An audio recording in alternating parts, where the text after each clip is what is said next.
ابھی ایک صاحب کا واقعہ میرے سامنے آیا، مسلمان تھے، ساری زندگی ایک اشکال کا جواب نہ ملنے کی وجہ سے گمراہی میں گزری۔ انہوں نے اپنا واقعہ بیان کیا ہے کہ میں کہیں بہت پہلے کی بات ہے، کہیں کسی غیر مسلم نے مجھ پر اعتراض کیا کہ تم مسلمانوں کے جو پیغمبر ہیں معاذ اللہ نقل کفر نباشت، وہ تو معاذ اللہ عیاش تھے، انہوں نے تو 9 شادیاں کی ہیں بھائی، یہ کیسے پیغمبر ہیں، یہ کیسے آخرت کے خوف رکھنے والے؟ کہہ رہے ہیں یہ اشکال میرے دل میں، اس اشکال نے ایسے وسوسے پیدا کیے کہ میں اسلام سے دور ہو گیا۔ حالانکہ ان کو چاہیے تھا کسی عالم کے پاس جا کے اپنے اس اشکال کو حل کر لیتے۔ انہوں نے کہا یار یہ تو بڑا اشکال ہے، 9 بیویاں رکھی ہوئی ہیں ایک ٹائم پہ، اور امت کو 4 سے زیادہ پر کیا لگائی ہوئی ہے؟ پابندی۔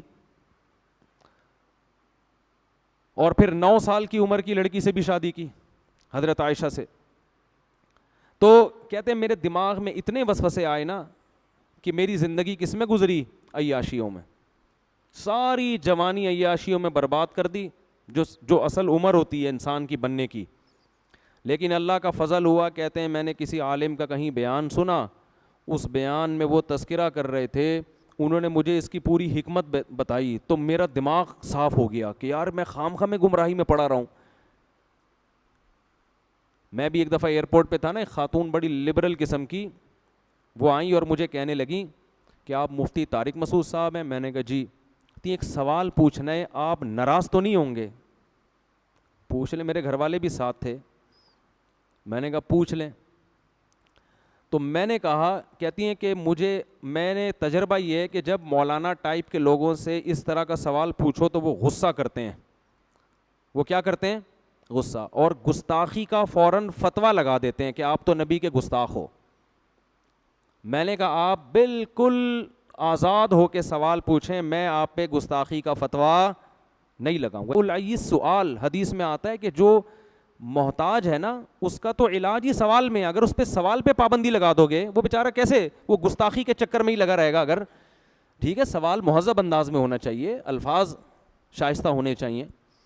تو ان محترمہ نے سوال یہی کیا جو ان صاحب نے کیا تھا کہ نبی صلی اللہ علیہ وسلم نے 9 بیویاں کیوں رکھیں، اور اتنی کم عمر لڑکی سے آپ نے نکاح کیوں کیا؟ کہہ رہی یہ سوال میرے دماغ میں پک پک کے نا مجھے اسلام سے سوال نے دور کر دیا۔ میں نے ان سے کہا مجھے ایک بات بتائیں، اگر نبی صلی اللہ علیہ وسلم نے یہ کام معاذ اللہ عیاشی کے لیے کیا ہوتا تو عیاشی کی عمر 50 سال ہوتی ہے یا 25 سال؟ بولو نا، عیاشی کی عمر 50 سال ہوتی ہے یا 25 سال میں زیادہ عیاشی ہوتی ہے؟ 25 سال میں ہوتی ہے نا۔ 25 سال میں آپ صلی اللہ علیہ وسلم 40 سال کی عورت سے شادی کر رہے ہیں جو 2 دفعہ بیوہ ہو چکی تھی۔ نہیں آ رہی بات میرا خیال؟ ایک تو 25 سال میں کوئی عیاش آدمی 40 سالہ عورت کنواری سے بھی شادی نہیں کرے گا، کر کے تو دیکھو ابھی پورا خاندان کاٹ کے پھینک دے گا آپ کو، اول تو خود ہی نہیں کرو گے۔ نمبر 2، 25 سال کی عمر میں 25 سال کی اگر بیوہ مل رہی ہو تو اس سے بھی کوئی شادی نہیں کرے گا، اور 25 سال کی عمر میں ایسی بیوہ جو 2 دفعہ بیوہ ہوئی ہو اور اس کی عمر 25 سال ہو اس سے بھی کوئی شادی نہیں کرے گا، تو 2 دفعہ بیوہ ہوئی ہے۔ تو نبی ایسی خاتون سے پہلی شادی کر رہے ہیں 25 سال کی عمر میں جو بیوہ بھی ہے 2 دفعہ بیوہ، اور عمر بھی کتنی ہے؟ 40 سال۔ اور عرب میں 10 بیویاں رکھنے کا رواج تھا، یہ تو اسلام نے 4 پہ آ کے باؤنڈ کیا ہے، 10 بیویاں رکھنے کا رواج تھا، مگر 15 سال جو جوانی کا بہترین حصہ ہے وہ اسی ایک عورت کے ساتھ گزار دیا، دوسری شادی نہیں کی۔ بہت مشکل ہے بات سمجھانا۔ اس سے صاف پتہ چلتا ہے کہ ہمارے نبی کے مزاج میں عیش و عشرت بولو نہیں تھا۔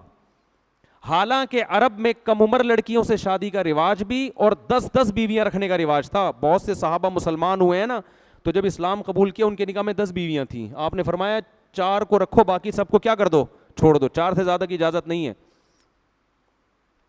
تو جس ماحول میں 10 بیویاں رکھنے کی اجازت ہے، جس میں آپ کو آفریں کی جا رہی ہیں کہ آپ اپنے مشن سے پیچھے ہٹ جائیں، عرب کی سب سے خوبصورت ترین عورتوں سے ہم آپ کی شادی کرا دیں گے، لیکن آپ صلی اللہ علیہ وسلم فرماتے ہیں کہ میرے ایک ہاتھ پہ چاند اور ایک پہ سورج رکھ دو گے میں اپنے مشن سے پیچھے نہیں ہٹوں گا. اور 15 سال آپ نے 40 سالہ بیوہ کے ساتھ گزار دیے, جوانی کا بہترین حصہ, جبکہ کلچر اور ماحول اور معاشرہ آپ کو زیادہ شادیوں کی پرمیشن کیا ترغیب دے رہا ہے. اس زمانے میں کلچر تھا, ایک کو معیوب سمجھا جاتا تھا.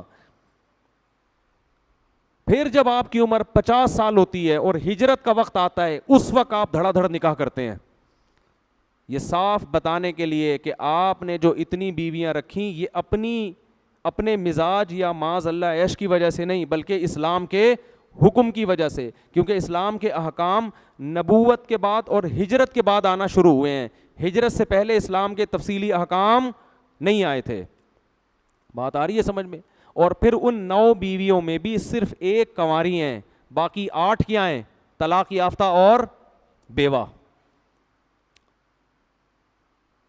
جبکہ عرب کا کلچر اجازت دے رہا 10 بیویاں رکھنے کی بھی, تو آپ نے 9 رکھی, وہ بھی 50 سال کے بعد. اور امی عائشہ رضی اللہ تعالی عنہا فرماتی ہیں مجھے کسی سوکن پہ حسد نہیں, رشک نہیں آتا تھا مجھے اپنی کسی سوکن پہ, کیونکہ مجھے پتا تھا نبی کو سب سے زیادہ محبت کس سے ہے؟ مجھ سے. فرمایا مجھے اگر آتا تھا نا تو خدیجہ پہ آتا تھا, 40 سالہ بیوہ پہ ہیں بھائی, جن کا انتقال ہو چکا تھا. نبی موت کے بعد بھی ان کو یاد رکھتے تھے. ایک دن امی عائشہ نے فرمایا یا رسول اللہ بڈھی عورت سرخ جبڑوں والی, آپ اسے کیوں سوچتے ہو, اسے کیوں یاد رکھا ہے آپ نے؟ آپ صلی اللہ علیہ وسلم کو غصہ آ گیا. تو جو عیش پرست ہوتا ہے وہ اپنی بوڑھی بیوی کو یاد رکھتا ہے؟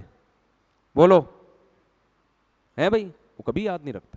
امی عائشہ فرماتی مجھے اگر غیرت آتی تھی نا, غیرت جیسے عورت میں ہوتا ہے نا کہ بھائی, تو وہ کس پہ آتی تھی؟ وہ نبی کی حضرت صفیہ رضی اللہ تعالی عنہ حسن و جمال میں مشہور تھیں. حضرت عائشہ کا حسن و جمال نہیں تھا. حضرت عائشہ کو نبی سے جو یعنی اتنا نہیں تھا, نبی کو جو امی عائشہ سے محبت تھی وہ آپ کی علم اور فقہی بصیرت اور ذہانت کی وجہ سے تھی. ذہین بے انتہا تھیں, اس لیے محبت تھی. ورنہ آپ صلی اللہ علیہ وسلم کی دوسری زوجہ حضرت عائشہ سے زیادہ خوبصورت تھیں, لیکن اس خوبصورت بیوی پہ حضرت عائشہ کو رشک یا غیرت نہیں آتی تھی. ان کو پتا تھا نبی کی طبیعت ان کی طرف زیادہ مائل نہیں ہے, اگرچہ وہ خوبصورت ہیں. نبی مجھ سے زیادہ محبت کرتے ہیں کیونکہ اللہ نے مجھے ذہانت دی ہے, علم دیا ہے, اور میں ابو بکر کی بیٹی ہوں. لیکن امی عائشہ فرماتی ہیں مجھے اگر غیرت کسی زوجہ پہ آتی تھی, یعنی غیرت کا مطلب جیسے سوکن میں ہوتا ہے نا کہ کاش وہ زوجہ آپ کی زندگی میں نہ آتی, وہ کس پہ؟ خدیجہ پہ. ایک ہندو نے لکھا ہے, میں نے خود پڑھا ہے ہندو کی کتاب میں, ہندو نے لکھا ہے کہ اس قدر اپنی پہلی بیوی سے محبت کرنا جس کی عمر بھی زیادہ ہو, یہ عیش پرست آدمی کا کام نہیں ہو سکتا.